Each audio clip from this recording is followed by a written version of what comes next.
What's going on, y'all? Josh here, and today we're going to be reviewing Princess's largest and most amazing ship, the Sun Princess. This is the newest ship in the fleet, and it was debuted in 2024. It is a Sphere-class ship that is 1,133 feet long, boasting 21 decks, 2,157 cabins, accommodating 4,300 passengers and 1,600 crew. The ship itself is beautiful, both inside and out. But was it as amazing as we thought it would be? Join me as we review the pros and cons of the Sun Princess.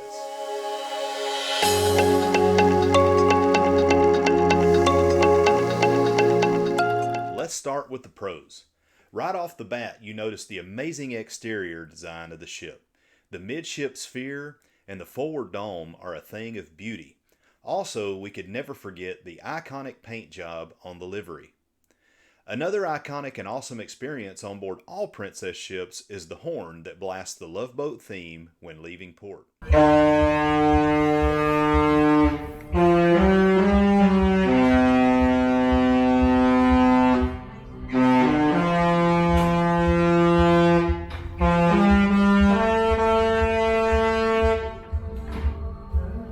Once aboard the ship, it is elegantly themed, and you immediately enter into a beautiful three-tiered piazza that is used for shows, dancing, games, and concerts. Everything on board the ship is perfectly themed and is visually pleasing and elegant. We had an interior spa room, and it was spacious and comfortable with plenty of creature comforts like electrical outlets that included USB-C ports. The bed, bedding, and pillows were so comfy. We've all heard how amazing the food is on board a Princess cruise, and the Sun does not disappoint. Every meal we ate was fantastic. From the buffet, the MDR, complimentary, casual, and specialty dining, it was all top tier.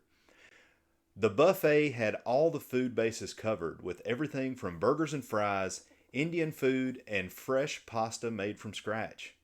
The promenade dining area offered soft serve ice cream, pizza, and a bar.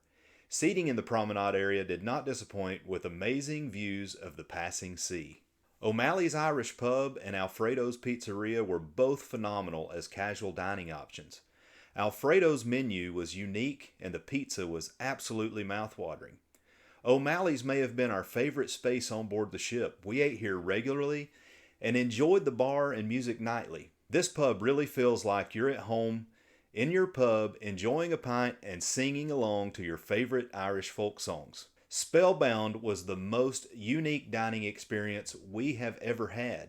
The food was spectacular, the drinks were magical, the atmosphere was incredible, and the magic was amazing. Good Spirits at Sea had some of the best cocktails and most unique drinks on board. This is included with your cruise fare and includes a cocktail making show. We frequently visited here. Royal Tea Time was fantastic. It was narrated by Chef Darren McGrady, former personal chef to Queen Elizabeth II, Princess Diana, and 5 U.S. presidents. This was so much fun and very informative, but there is an upcharge for this experience. Coffee options on board the ship range from Lavazza drip coffee, espressos, lattes, and all types of specialty coffees. Our favorite coffee bar on board the ship was Coffee Currents, but all the coffee offerings were great. The International Cafe was an awesome option for snacks throughout the day that included sweets, pastries, charcuteries, and sandwiches. Our favorite hangout and bar in the ship was Bellini's.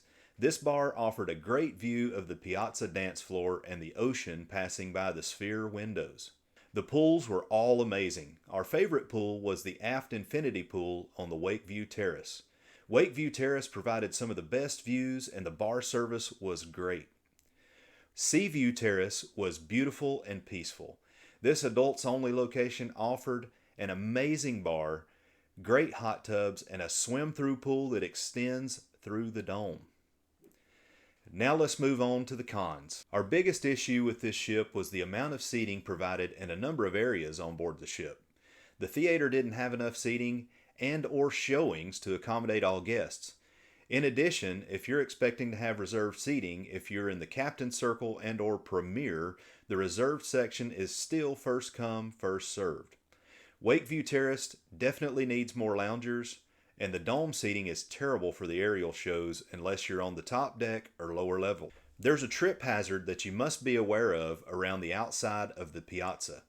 It is a slight rise from the thoroughfare onto the dance floor. It is not marked and resulted in some injuries during our sailing. The gym is very small for such a large ship. On sea days, it's very hard to find a treadmill, and the freeway area is very tight. Access to the Sea View Terrace is not intuitive. You either have to enter through the dome or around the outside of the dome. Getting to the Wakeview Terrace is awkward. In order to get there, you have to enter through the MDR or the deck above the terrace.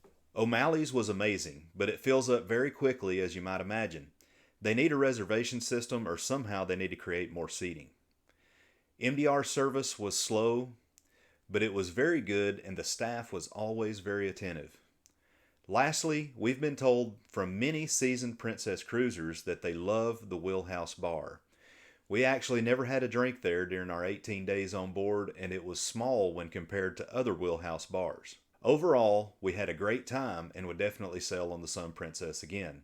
The ship was beautiful, and I think it could be one of the best experiences on the sea. This was Princess's first attempt at a true family-style ship with unique and entertaining experiences to entice a new group of customers to sail. With that, they still have some room for improvement, as it seemed to us that they were still working out the bugs on how to provide the experience.